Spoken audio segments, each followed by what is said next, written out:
شروع اللہ کے نام سے جو سب پر مہربان ہے۔ امام حسن بصری نے کہا کہ ہم سے جندب بن عبداللہ بجلی رضی اللہ عنہ نے اسی بصرے کی مسجد میں حدیث بیان کی تھی۔ نہ ہم اس حدیث کو بھولے اور نہ یہ ڈر ہے کہ جندب رضی اللہ عنہ نے رسول اللہ صلی اللہ علیہ وسلم پر جھوٹ باندھا ہوگا۔ آپ نے فرمایا کہ ایک شخص کو زخم لگا، اس نے زخم کی تکلیف کی وجہ سے خود کو مار ڈالا۔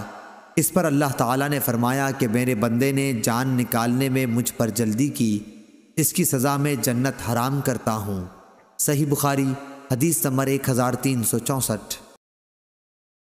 عبدالعزیز بن صہیب نے بیان کیا، کہا کہ میں نے انس بن مالک رضی اللہ عنہ سے سنا، آپ نے فرمایا کہ صحابہ کا گزر ایک جنازے پر ہوا، لوگ اس کی تعریف کرنے لگے کہ کیا اچھا آدمی تھا، تو رسول اللہ صلی اللہ علیہ وسلم نے یہ سن کر فرمایا کہ واجب ہو گئی۔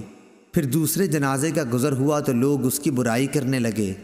حضور صلی اللہ علیہ وسلم نے پھر فرمایا کہ واجب ہو گئی۔ اس پر حضرت عمر بن خطاب رضی اللہ عنہ نے پوچھا کہ کیا چیز واجب ہو گئی؟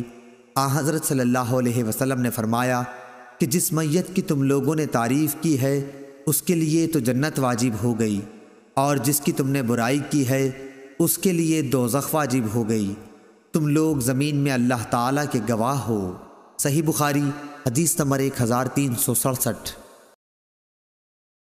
اللہ تعالیٰ ہمیں ان احادیث مبارکہ پر عمل کرنے اور اپنی زندگیوں کو سنوارنے کی توفیق عطا فرمائے۔